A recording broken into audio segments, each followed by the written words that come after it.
మనతో పాటుగా దర్వు అంజన్న కూడా ఉన్నారు. అన్న ఎప్పుడు మీరు కలుసుకొని ఉండొచ్చు అందశ్రీ గారు? అందశ్రీ గారిని నేను ఒక 6 రోజుల 7 రోజుల క్రితం కలిసాను. యాక్చువల్లీ ఆయన అన్నగారు గట్కేసర్లో ఇల్లు కడుతున్నటువంటి సందర్భం లోపల మా ఫ్రెండ్ రామాచారి అని అతనికి ఒక డోర్ చేయడం జరిగింది. దాని నిమిత్తమై అన్నతో చర్చిస్తూ అన్నను కలవడం జరిగింది. అప్పుడు అన్న కూడా చాలా విషయాలు ఆయనతో డిస్కస్ చేశాము.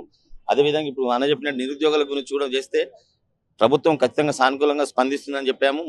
ఆయన కూడా నాకు అవకాశం వచ్చినప్పుడు నేను తప్పకుండా సీఎం గారితో ఈ విషయాన్ని నేను చెప్తానని అందశ్రీ గారు కూడా చెప్పడం జరిగింది. ఈ రోజు యావత్ ప్రపంచం మొత్తం లాలాపేట వైపే చూస్తూ ఉన్నది. ఎందుకంటే ఇక్కడ ఉన్నటువంటి ఒక గొప్ప కళాకారుడు. ఎందుకంటే చాలా బాధ అనిపిస్తుంది, మాట్లాడాలంటే అసలు మాట రావట్లేదు. ఈరోజు పొద్దుగాల లేవగానే ఈ దుర్వార్త వినడం అనేది అసలు చాలా బాధాకరమైనటువంటిది.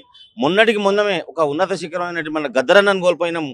అది యాది మరవక ముందే ఈరోజు అందశ్రీని కోల్పోవడం అనేది మా కళా జాతికి తీరని లోటు ఇది. ఎందుకంటే అంత గొప్ప ప్రకృతి కవి ఆయన, చాలా గొప్పవాడు, అసలు నిస్వార్థపరుడు, స్వార్థం లేనివాడు. ప్రపంచంలో ఉన్నటువంటి యావత్ ప్రపంచంలో ఉన్నటువంటి అన్ని నదులను వెళ్ళి అక్కడ నది నీళ్ళు ముద్దాడి ఆ నీళ్ళని తాగి వాటి సంస్కృతిని గురించి మనకు చరిత్రను మనకు అందించినటువంటి ఘనత ఈ యొక్క అందశ్రీ గారికి ఉన్నది.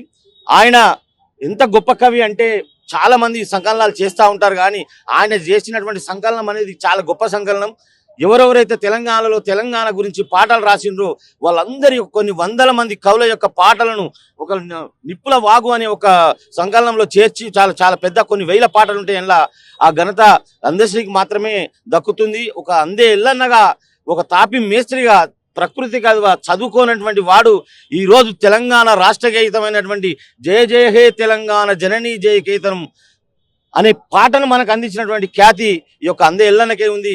అందే ఎల్లన్న మాకు ఎప్పుడు పరిచయం ఏంటంటే, వాస్తవానికి నేను సిద్దిపేటలో చదువుకుంటున్నప్పటి రోజుల్లో అప్పుడు ఒక పాట రాసింది అన్న.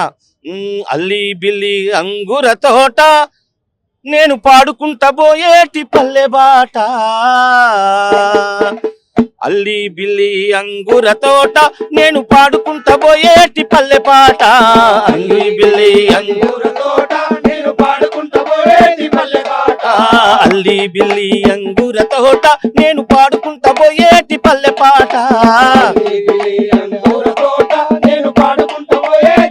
పాట, పల్లె పాటంట పల్లె పాటంట పోతుంటే పల్లె పాట నేను మెల్లంగా చేరాలి సిద్దిపేట, పల్లె పాటంట పోతుంటే పల్లె పాట నేను మెల్లంగా చేరాలి సిద్దిపేట, శామిరిపేట కాడ చెరుకు తోటల్లా పోతుంటే పల్లె బాట,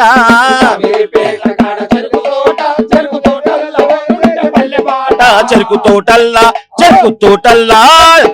తోటల్లా పోతుంటే పల్లె బాట నేను మెల్లంగా చేరాలి సిద్దిపేట, తోటల్లా పోతుంటే పల్లె బాట నేను మెల్లంగా చేరాలి సిద్దిపేట.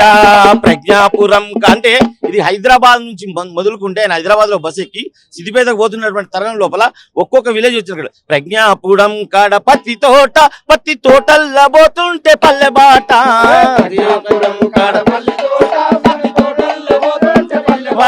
పల్లె తోటల్లా పల్లె బాటల్లా పోతుంటే పల్లె బాట నేను మెల్లంగా చేరాలి సిద్దిపేట,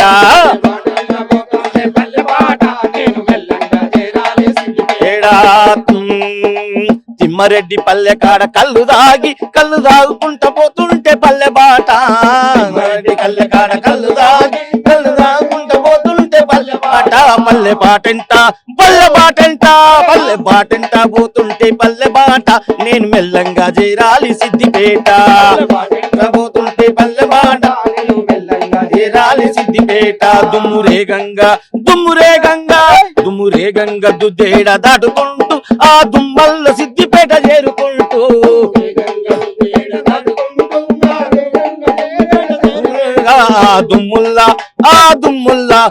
దుమ్ముల్లా పోతుంటే పల్లె బాట నేను మెల్లంగా చేరాలి సిద్దిపేట, పోతుంటే పల్లె బాట నేను మెల్లంగా చేరాలి సిద్దిపేట. ఈ పాట నన్ను మొదటిసారి పరిచయం చేసింది. నిజంగా ఇప్పుడు బాధాతప్త హృదయాలతో చెప్తా ఉన్నాను.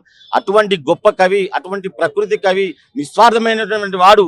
ఇంకో గొప్ప పాట మాత్రం ఏంటంటే, రాష్ట్ర ప్రభుత్వం ఆయనకు ఎమ్మెల్సీ ఇస్తానన్నా కానీ నాకు ఈ పదవులు అవసరం లేదు, నాకు ఈ భోగాలు అవసరం లేదు, నాకు ఏది అవసరం అని చెప్పి ఒక నిరాడంబరుడిగా ఆయన జీవితాన్ని ఇప్పటివరకు కొనసాగించి ఇప్పుడు మనల్ని వదిలిపెట్టి ఆయన వెళ్ళడం అనేది నిజంగా దిగ్భ్రాంతి చెందాల్సినటువంటి విషయం.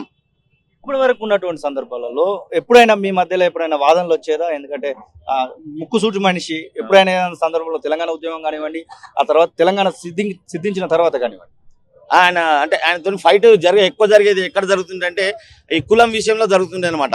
అసలు నాకు కులమే లేదంటుండే.